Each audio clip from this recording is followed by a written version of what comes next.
Welcome to post-Trump-matic stress recovery. And I am... Shit! No!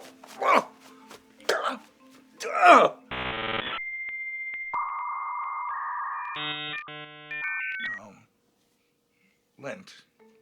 Would you ever really get scared of what you thought you saw or imagined, and it turned out to be nothing of importance? Hey, you ever do that? Do you ever chew on your nails, or maybe you've had dreams of your teeth falling out? We believe that these relate to people's fears of their loss of power and control.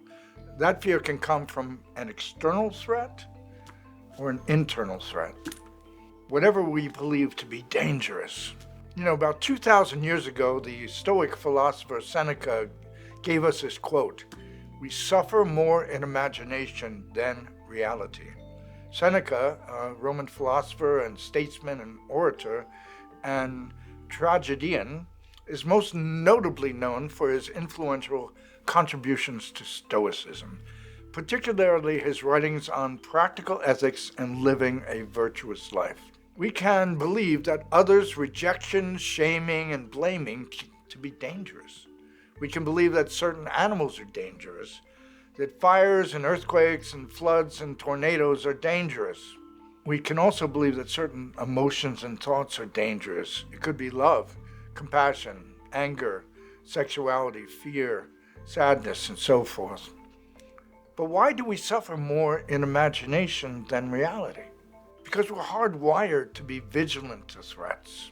And our sympathetic nervous system hasn't evolved for hundreds of thousands of years, if not longer. It helps us deal with danger and threats in the fight, flee, freeze, and fawn reaction. These patterns of behavior are all protective. Unfortunately, because our physiology has remained constant, we experience the same reaction to a frustrated boss as we did to being chased by a saber-toothed tiger. This is the flee of the Fab 4 F's mentioned. Hey, flee if you're faster than the guy chasing you. Good for you if he doesn't have a gun. And if you're freezing, hoping he doesn't see you, don't be that deer freezing until the headlights get you in their sights. Fawning is kissing ass to save your own, and although few of us have died from chapped lips, there are serious bacterial infections to your integrity to consider. And fighting among ourselves, well, that's where we are now, and look where and what that's got us. But we have to fight injustice, greed, and bigotry, don't we? We do, but perhaps we first need to learn how to do this effectively. So maybe we need another way to respond to perceived threats, including those that come from our own inner parts. When we are triggered with anxiety and fear, there are a few tricks we can use that change the sympathetic nervous system to this parasympathetic system. This is our chill system, our keeping a cool head system in the face of danger. One way to shift to this more relaxed state is a breathing technique promoted by Dr. Andrew Weil. Breathing techniques originated in ancient forms of pranayama yoga, and the 478 breathing method is no different. It was developed by Dr. Weil for people who suffer from anxiety, stress, and insomnia. Yeah, he always gets the comments about playing Santa. Here's how it works. You inhale just through your nostril for a count of 4. Then you hold your breath for a count of 7. And then you finally exhale through your mouth for a count of 8. Try it for about 2 minutes. Later on, you can increase the time and amount you practice throughout the day. And you can do this without anyone noticing. There's also something called box breathing that may be more useful at the start of an anxiety attack or panic attack.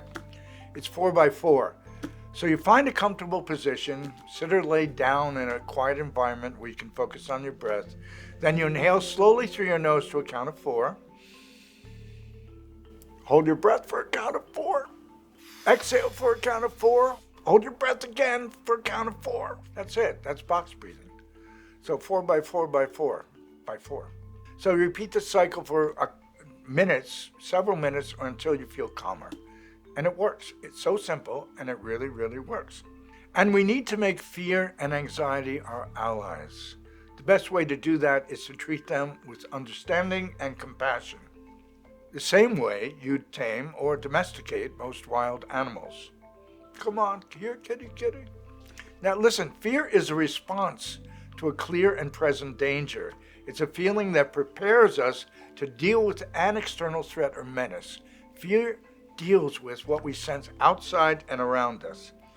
It activates that sympathetic nervous system and puts us into the fight, flight, freeze, or fawn mode. Fawn is surrender, through producing adrenaline and cortisol. And as our senses are fallible, we can be afraid of the harmless as well as ignorant of the harmful. Good luck, kid.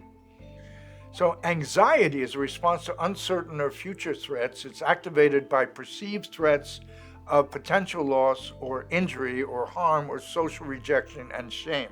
Although we may feel bad being afraid and or anxious, these feelings are part of our common humanity and genetic heritage. However, our nervous system has not substantially evolved since prehistoric times, and we can have the same degree of fear and anxiety for public speaking, or dating, or change and novelty as we did when encountering prehistoric predators. Amazingly enough, are prehistoric predators still alive today? You know who you are.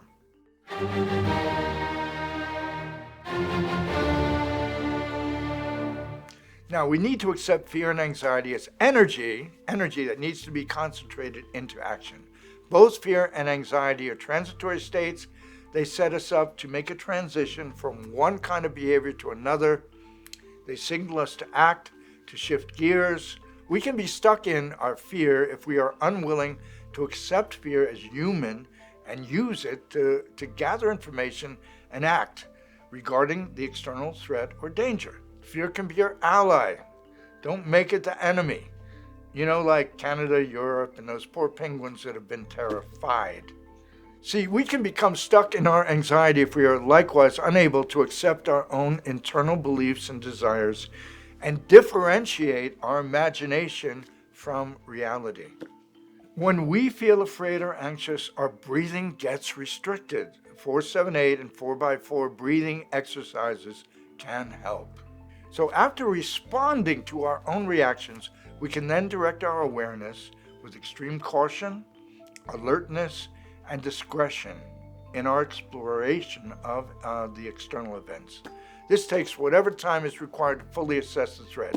Could be the blink of an eye, or it may require minutes or hours or even longer, depending on the threat.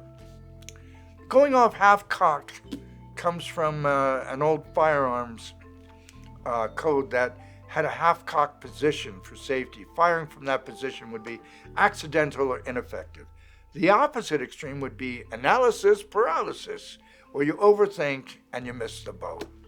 Now, after our assessment of the threat that we may need to access our own aggression, we take a stand and fight, or vulnerability. We surrender and give up or run like hell, or other behaviors. We relax and play with it. That's what I'm doing here in this show in PTSR. I'm making, a parody, a satire, a spoof, if you will. It's my way of protesting the firing fight, assessment of. So whatever it is that we fear is most likely related to here and now, a present ongoing danger. Whatever it is that's making us anxious may have already happened in our past and be imagined for our future. It's one thing to meet a grizzly bear out in the woods. It's another when it resides in your home drinking beer at the kitchen table. That's going to affect you later in your life. Our anxiety here relates to dire consequences we experienced in the past for expressing normal human feelings and thoughts. Or our anxiety may involve emerging memories of harmful past events. In either case, we may need to explore these possibilities. So if you are experiencing butterflies in your abdominal area, get them to fly in attack formation. If we take appropriate action, our fear and anxiety transform into excitement, or at least some damn relief. Hey, that's all I got for today. Lead with respect. Follow with compassion. Rinse and repeat. Thanks for showing up. For these ideas and more, check out my books. The Paradox Bridge, Suggestions in Life for Those Who Live with the Critically Controlling, for Kindle and paperback editions, as well as Audible for the audio edition of Directions in Life for the Occasionally Confused. You can also get directions for free if you're an Amazon Prime member, all through the oligarchy of Amazon.com. All proceeds will go to making sure I can hightail it out of the country in the event of being targeted by the current administration. Thanks for showing up.